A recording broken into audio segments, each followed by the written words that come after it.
Ladies and gentlemen, the global chessboard has just been flipped. While the West plays checkers with bunker busters and press briefing with fancy suits and giving press briefing and telling their opinions everywhere, Putin has just entered the game. Yes, he's just came in. He's made a move. And his move is not subtle. He's making a move to store Iran's uranium in Russia. And he's one in the world that trying to change the regime, trying to topple Iran would not be acceptable. It will not happen. That's why he's telling everybody. He's telling the world that. So Putin has picked a side now. Before I tell you more about this news, make sure you like, comment and subscribe. And let's get into how we got here today. It started quietly. Iran Foreign Ministry Abbas Araghchi flew to Moscow for what was billed as a routine consultation. But behind the closed door, the message was anything but routine. Sources say that Putin told Araghchi that Russia would not allow Iran to be isolated or overthrown by force. He offered to store Iran enriched uranium on Russian soil, a move that will shield Tehran from Israeli and US strike. And he warned the world that changing the regime in Iran would be unacceptable. That's Putin. Now let me break this down real quick. Iran is reeling. Its nuclear sites Fordo, Natanz and Esfahan has been bombed into rubbles. Its supreme leader went to hiding and Trump has been tweeting about regime change, make Iran great again. So you can tell Iran needs a lot of help. They've had a pretty hard time the last 48 hours. You could tell that. You can just see it. You can sense it. You can feel it. The desperation is there. They want somebody. So what does Putin do? He steps in. Yeah, not just as a friend, but as a strategic firewall. Russia, Iran, China, and North Korea. These are four authoritarian powers with one shared interest: to resist the Western domination. Here's where everything gets radioactive, and I mean real radioactive for real. Because Putin offers to store Iran's uranium isn't just a good gesture. It's not just like, hey, my friend, I'm gonna help you. No, it's not. It's a geopolitical shield. Yes. If Iran transfers enriched uranium to Russia, any future strike on that material becomes a strike on Russian soil. That's not deterrent, guys. That's a mutual assurance for escalation. Yes, so if Israel tried to destroy their enrichment in Russia, then guess what? They're attacking Russia. But wait, it gets better.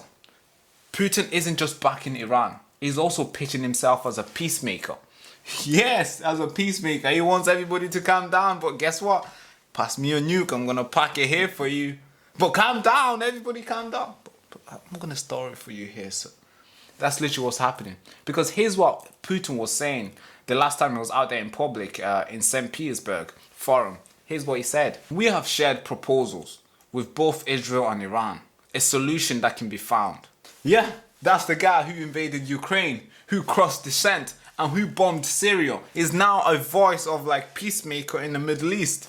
Could you make that make sense? But let's be clear here. This isn't just about peace. It's about positioning. Because Putin wants to be indispensable player.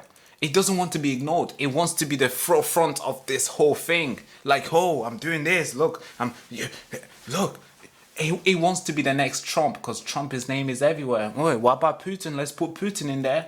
But here's how the West is reacting to this. We don't have as many people who have reacted, but the main players have. The EU says Russia has zero credibility for mediating. The US is silent, focused on damage control after Trump's post on MAGA, make Iran great again. So they're just focused on that, damage control. And Israel, yeah, they are watching closely while striking Iran as well. Because for Israel, this is a huge thing. Because if Putin becomes Iran's nuclear custodian, any future Israeli strike triggers a direct confrontation with Moscow. And that is a bigger deal. But in my opinion, here's how I see it in the move that Russia has made and Iran and everybody else. The way I see it, this is it. Because Russia will gain leverage over Iran's nuclear program. That's good for Russia. Iran gets protection from regime change. That's good for the Ayatollah. While China is watching and they wait to be invited. Or maybe they might just bring themselves in, eh? You know what I mean? Yeah, they'll do the routine consultation as well. Right. And the way I see the US, yeah, the US is caught between escalation and retrieve. They either have to give up and be like, I'm sorry, you guys do whatever. We're going to focus on deporting people in our country and doing all these sort of things. Or they're going to have to be like, all right, cool, let's go to war. That's the only option I see here. But at least we got a slogan called "Make Iran Great Again," right? Eh? No, it wouldn't be that bad, right? I've been super serious with you in this video, but I want to be extra serious in this video, guys. Because this is not just about geopolitical or regional conflict. It's about global realignment. Yes, the bear has just entered the ring. What do I mean by the bear? Russia has just entered the ring. And he's not just glowing around in the ring, it's guiding Ayatollah's nuke. That's a huge problem. So ask yourself, is this about really peace? Or is it just about power? Who gets to call the shots next?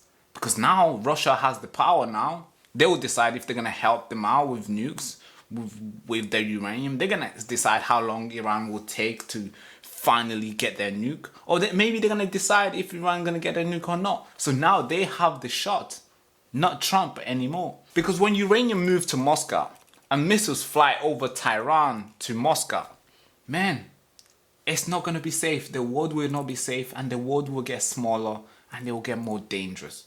Because Russia will not allow Israel to bomb them. Of course not.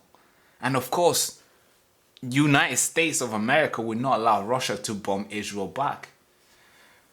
And we're just gonna see this whole world go upside down, and they're just gonna, yeah, it's gonna be bad. Yeah, whether you believe in Atlantis, if Atlantis existed or not, well, it seemed like we're in the same situation. Because Pluto once said that there was dangerous machines and dangerous human beings and they destroy themselves. It seemed like that's where we are heading to. Seemed like we might destroy ourselves here. Why? Well, you answer yourself. There's various reasons why we're in this situation. Some people are saying, oh, the Islamists in Iran are really bad. And some people are saying, oh, you know, Israel is bullying people. Everybody has their own opinion.